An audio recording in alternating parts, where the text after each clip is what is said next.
अस्सलामुअलैकुम दोस्तों, आज हम अपना चैप्टर 1 स्टार्ट कर रहे हैं, इंट्रोडक्शन टू स्टैटिस्टिक्स। इस पार्ट में हम समझेंगे गई स्टैटिस्टिक्स होती क्या है, उसकी कैरेक्टरिस्टिक्स और उसकी टाइप्स क्या है। यह डेफिनेशन है स्टैटिस्टिक्स की। अब मैं इसे एक्सप्लेन करता हूँ सिंपल वर्ड्स में। स्टैटिस्टिक्स असल में एक साइंस है जो डेटा के साथ डील करती है। इसका मतलब यह है कि हम डेटा को कलेक्ट करते हैं, ऑर्गेनाइज करते हैं, प्रेजेंट करते हैं और एनालाइज करते हैं ताकि हम कोई मीनिंगफुल कंक्लूजन निकाल सके। हम कहते हैं कि स्टैटिस्टिक्स फैक्ट्स और फिगर्स की साइंस है, क्योंकि ये हमेशा न्यूमेरिकल डेटा के साथ काम करती है और हमें हेल्प करती है ये समझने में कई नंबर्स का एक्चुअल मीनिंग क्या है।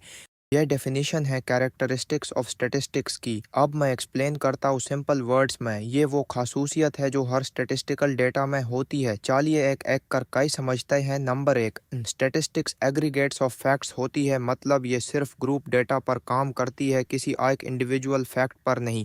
नंबर 2, ये बहुत सी चीज़ों के असर से अफेक्ट होती है, यानी डाटा कई फैक्टर्स पर डिपेंड करता है।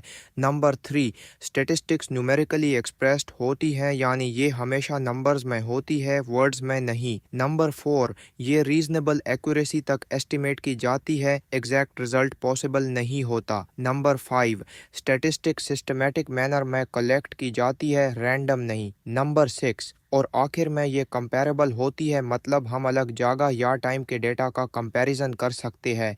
यह डेफिनेशन है डिस्क्रिप्टिव और इन्फरेंशियल स्टैटिस्टिक्स की। अब मैं एक्सप्लेन करता हूँ सिंपल वर्ड्स में। स्टैटिस्टिक्स बेसिकली दो मेजर ब्रांचेस में डिवाइड होती है, डिस्क्रिप्टिव स्टैटिस्टिक्स और इन्फरेंशियल स्टैटिस्टिक्स। डिस्क्रिप्टिव स्टैटिस्टिक्स में हम डाटा को कलेक्ट, प्रेजेंट और एनालाइज करते हैं, जैसे ग्राफ्स, टेबल्स और एवरेजेस बनाते हैं ताकि डाटा समझने में आसानी हो। इन्फरेंशियल स्टैटिस्टिक्स में हम सैम्पल डेटा से कंक्लूजन ड्रॉ करते हैं पूरी पॉपुलेशन के लिए। एग्जाम्पल के तौर पर अगर हम 50 स्टूडेंट्स का डेटा लेकर प्योर स्कूल के मार्क्स का आइडिया लगाए तो ये इन्फरेंशियल स्टैटिस्टिक्स है, क्योंकि हम पूरी पॉपुलेशन के लिए एस्टिमेट कर रहे हैं एक छोटी सैंपल से। यह डेफिनेशन है पॉपुलेशन की। अब मैं एक्सप्लेन करता हूँ सिंपल वर्ड्स में। पॉपुलेशन का मतलब है पूरा ग्रुप या कलेक्शन ऑफ आइटम्स जिनका हम स्टडी कर रहा है, जैसे एक कॉलेज के सब स्टूडेंट्स, एक लाइब्रेरी के सब बुक्स या एक फैक्ट्री के सब वर्कर्स। यह सब पॉपुलेशन कहलाते हैं। अगर हम उन सब पर रिसर्च कर रहा है तो हम कंप्लीट पॉपुलेशन पर काम कर रहा है। पॉपुलेशन का साइज को कैपिटल एन से डिनोट किया जाता है। पॉपुलेशन फाइनाइट भी हो सकती है और इन्फिनिट भी। अगर काउंट करना पॉसिबल हो तो फाइनाइट, और अगर इम्पॉसिबल हो जैसे स्टार्स इन स्काई तो इन्फिनिट। यह डेफिनेशन है सैंपल की। अब मैं एक्सप्लेन करता हूँ। सैंपल असल में पॉपुलेशन का छोटा पार्ट होता है जिसको हम स्टडी करते हैं ताकि पूरी पॉपुलेशन का आइडिया मिले। जैसे अगर हम एक कॉलेज का 1000 स्टूडेंट्स में से सिर्फ 100 का डेटा लें तो यह 100 स्टूडेंट्स हमारा सैंपल है। सैंपल के साइज को स्मॉल एन से शो किया जाता है। इसका में पर्पज़ यह होता है कि हम कम डेटा में टाइम और रिसोर्सेज बचाए और रिजल्ट पूरी पॉपुलेशन के लिए एस्टिमेट कराए। यह डेफिनेशन है पैरामीटर की। अब मैं एक्सप्लेन करता हूँ सिंपल वर्ड्स में। जब हम पूरी पॉपुलेशन से कोई न्यूमेरिकल वैल्यू कैलकुलेट करते हैं तो उसाई पैरामीटर कहते हैं। एग्जाम्पल के तौर पर अगर हम सब स्टूडेंट्स का एवरेज मार्क्स निकल आए तो यह पॉपुलेशन मीन म्यू है, और अगर सब स्टूडेंट्स कई मार्क्स का वेरिएशन निकल आए तो यह पॉपुलेशन वेरिएंस सिग्मा स्क्वायर है। पैरामीटर हमेशा पूरी पॉपुलेशन को रिप्रेजेंट करता है।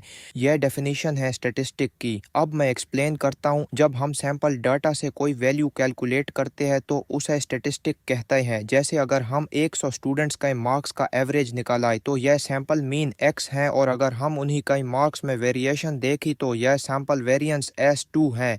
तो सिंपल वर्ड्स में पॉपुलेशन से निकला वैल्यू इक्वल पैरामीटर और सैंपल से निकला वैल्यू इक्वल स्टैटिस्टिक। यह डेफिनेशन है वेरिएबल की। अब मैं एक्सप्लेन करता हूँ सिंपल वर्ड्स में। वेरिएबल का मतलब है कोई ऐसी चीज़ जो बदलती है। जैसे हर स्टूडेंट की हाइट अलग होती है, एज अलग होती है, तो यह सब वेरिएबल्स है। वेरिएबल बेसिकली वो क्वांटिटी होती है जो चेंज होती है from one person to another. Example height of students, age of workers, blood group of class, ये सब वेरिएबल्स है।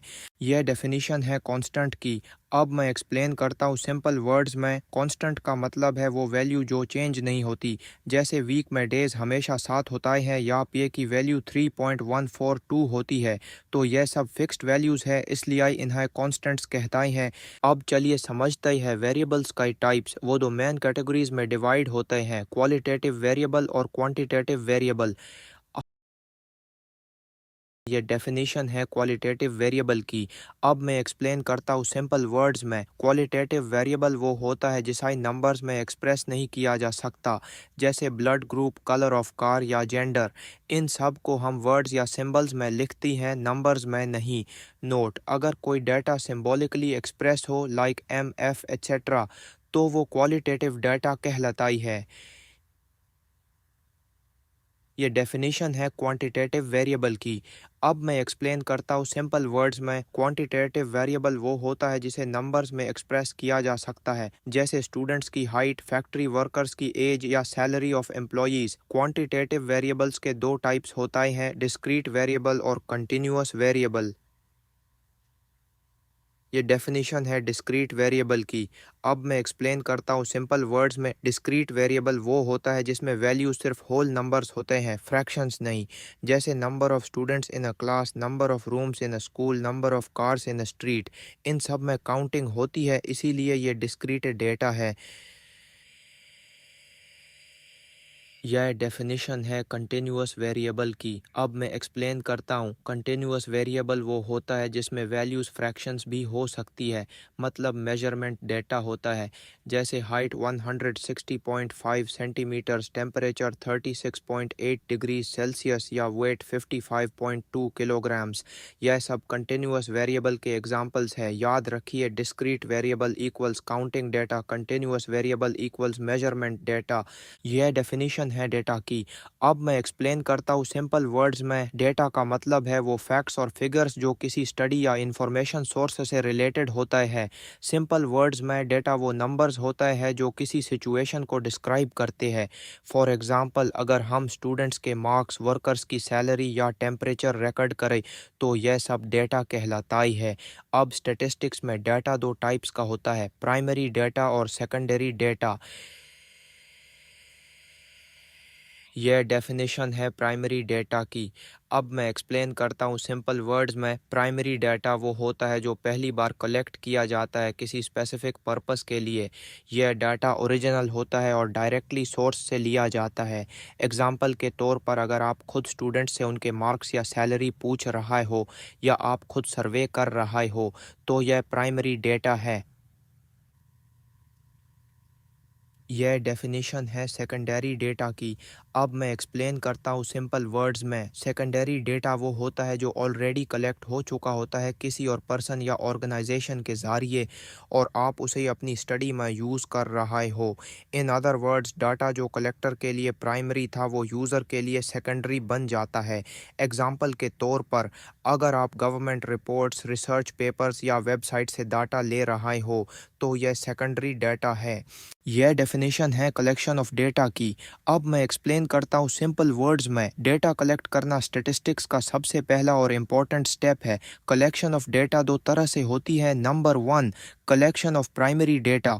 यह डेटा हम डायरेक्टली लोगों से कलेक्ट करते हैं, सर्वे, क्वेश्चनेयर, इंटरव्यू या ऑब्जर्वेशन के ज़रिए। एग्जाम्पल, आप खुद स्टूडेंट से मार्क्स या एज पूछ रहे हो। Number 2, collection of secondary data. यह डेटा हम ऑलरेडी पब्लिश्ड सोर्सेज से लेते हैं, जैसे official reports, government documents, trade journals, private institutions और न्यूज़पेपर्स एट्सेट्रा। यह डेटा टाइम सेविंग होता है लेकिन एक्यूरेसी चेक करना ज़रूरी है। यह डेफिनेशन है फंक्शंस ऑफ स्टैटिस्टिक्स की। अब मैं एक्सप्लेन करता हूँ सिंपल वर्ड्स में। स्टैटिस्टिक्स के कुछ बेसिक फंक्शंस होते हैं जो इसे यूज़फुल बनाता है। नंबर 1, स्टैटिस्टिक्स फैक्ट्स को न्यूमेरिकल फॉर्म में प्रेजेंट करता है ताकि इंफॉर्मेशन क्लियर और अंडरस्टैंडेबल हो। नंबर 2, स्टैटिस्टिक्स डेटा कलेक्ट करने में हेल्प करता है सिस्टमेटिक वे में। नंबर 3, स्टैटिस्टिक्स डेटा को समराइज करता है, मतलब लार्ज डेटा को छोटी फॉर्म में ले आता है without losing meaning. Number 4, statistics comparison में हेल्प करता है डिफरेंट टाइम पीरियड्स या लोकेशंस के डेटा के साथ। नंबर 5, स्टैटिस्टिक्स फोरकास्टिंग में यूज़ होता है, जैसे फ्यूचर ट्रेंड्स या बिजनेस प्रेडिक्शंस के लिए। नंबर -6, स्टैटिस्टिक्स पॉलिसीज बनाने में हेल्प करता है गवर्नमेंट, एजुकेशन और बिजनेस के फील्ड्स में। नंबर 7, और स्टैटिस्टिक्स ट्रेंड बिहेवियर बताता है, जैसे किसी चीज़ का इंक्रीज या डिक्रीज का पैटर्न। यह डेफिनेशन है लिमिटेशंस ऑफ स्टैटिस्टिक्स की। अब मैं एक्सप्लेन करता हूँ सिंपल वर्ड्स में। जैसे हर सब्जेक्ट की कुछ लिमिट्स होती है, वैसे ही स्टैटिस्टिक्स की भी कुछ लिमिटेशंस है। Number study of numerical facts only. Statistics सिर्फ उन फैक्ट्स का स्टडी करता है जो नंबर्स में एक्सप्रेस हो सकाई, वर्ड्स या फीलिंग्स का यह स्टडी नहीं करता। Number 2, study of aggregates only. Statistics groups पर काम करता है, किसी एक इंडिविजुअल पर नहीं। जैसे एक स्टूडेंट का मार्क्स नहीं, बल्कि पूरी क्लास का average. Number 3, can be used only by experts. Statistics तभी यूज़फुल होता है जब एक्सपर्ट यूज़ करें। अगर डाटा गलत इंटरप्रेट किया जाए तो रिज़ल्ट भी गलत आ सकता है। Number 4, homogeneity of data. Comparison तभी सही होता है जब डेटा यूनिफॉर्म हो, मतलब एक जैसे यूनिट्स और क्वालिटी का हो। यह डेफिनेशन है स्टैटिस्टिकल एरर की। अब मैं एक्सप्लेन करता हूँ सिंपल वर्ड्स में। नॉर्मल लाइफ में एरर का मतलब होता है मिस्टेक, लेकिन स्टैटिस्टिक्स में इसका मतलब थोड़ा डिफरेंट है। स्टैटिस्टिक्स में एरर का मतलब है वो डिफरेंस जो ट्रू वैल्यू और एस्टिमेटेड वैल्यू के बीच में होता है।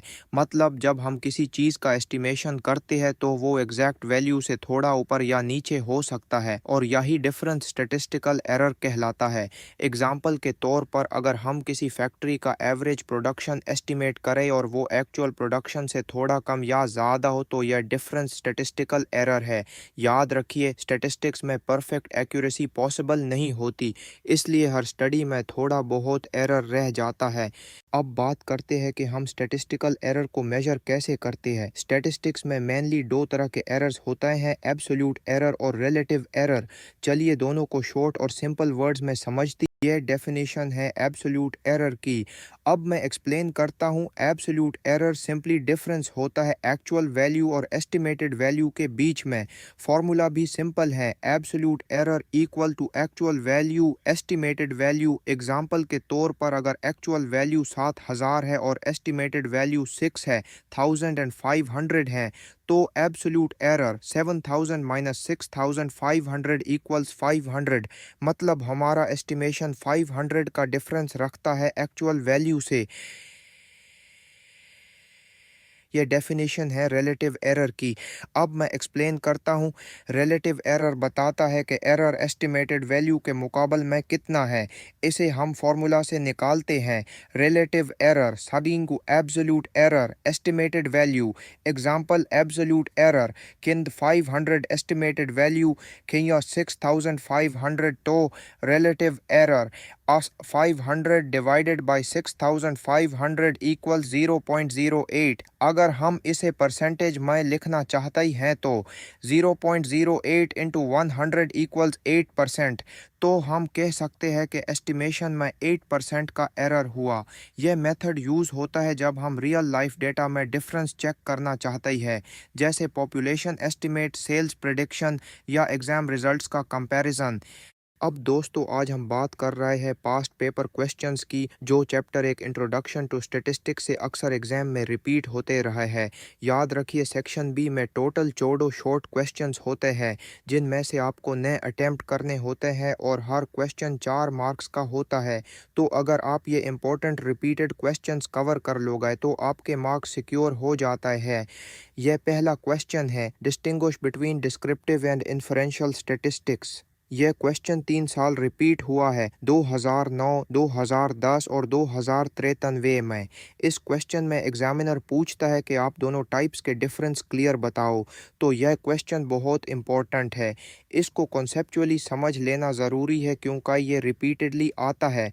यह सेकंड क्वेश्चन है, define statistics and differentiate between variable and constant.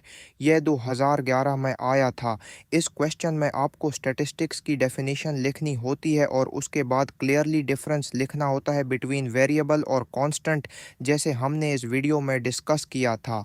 यह थर्ड क्वेश्चन है, define statistics and explain it's characteristics. यह 2012 में आया था। यह भी बहुत इंपॉर्टेंट है क्योंकि कैरेक्टरिस्टिक्स एग्जामिनर का फेवरेट टॉपिक होता है। अगर आपको 4 कैरेक्टरिस्टिक्स याद है तो यह 4 मार्क्स का फुल क्वेश्चन सिक्योर कर सकता है। अब नेक्स्ट क्वेश्चन देखते हैं। 2015 में पूछा गया था, ए प्राइमरी डेटा और सेकेंडरी डेटा में डिफरेंस, बी क्वालिटेटिव और क्वांटिटेटिव डेटा में डिफरेंस। ये दोनों टॉपिक्स इस वीडियो में कवर हुआ है और यह क्वेश्चन भी रिपीटेडली पूछा जाता है क्योंकि एग्जामिनर इन बेसिक कॉन्सेप्ट्स को चेक करता है। तो दोनों डेफिनेशंस और डिफरेंसेस क्लियर रखो। यह क्वेश्चन 2019 में आया था और ये भी कॉन्सेप्चुअल है।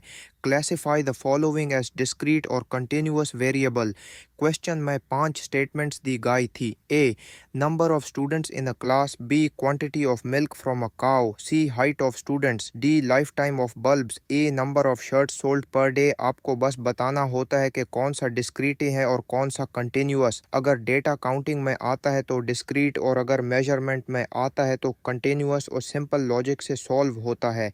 अब अगला क्वेश्चन है 2024 का, जिसमें एग्जामिनर ने पूछा था, define the following, A parameter, B statistic, C absolute error, D relative error. यह क्वेश्चन इजी है लेकिन मिक्स टाइप है क्योंकि यह चैप्टर के मल्टीपल पार्ट से आया था, पॉपुलेशन, सैंपल और एरर्स का कॉन्सेप्ट कंबाइन करके। तो यह भी हाईली एक्सपेक्टेड क्वेश्चन है फ्यूचर एग्जाम्स में। और फाइनली 2025 में आया क्वेश्चन, आ पॉपुलेशन और सैंपल में डिफरेंस, बी वेरिएबल और कांस्टेंट में डिफरेंस। ये दोनों क्वेश्चंस डायरेक्टली कंसेप्चुअल है और अगर आप इस वीडियो को स्ट्रॉन्ग कर लोगे तो यह क्वेश्चन 4 मार्क्स का होता है। इसको एग्जामिनर बार बार रिपीट करता है तो आप इसे मस्ट प्रिपेयर करें। यह थे चैप्टर 1 के सारे पास्ट पेपर क्वेश्चंस जो इस चैप्टर से आए थे। इन सब को प्रिपेयर करना बहुत ज़रूरी है।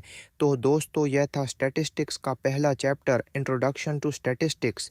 यह चैप्टर डेफिनेशंस पर बेस है जिसमें हमने पूरा इंट्रोडक्शन डिस्कस किया, from meaning of statistics to errors and past paper questions.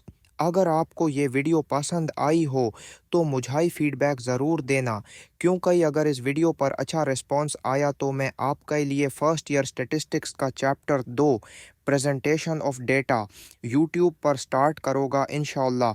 और हाँ, मैंने फर्स्ट ईयर स्टैटिस्टिक्स की बुक पीडीएफ का लिंक डिस्क्रिप्शन में दे दिया है, आप वहाँ से डाउनलोड करके भी तैयारी कर सकते हो।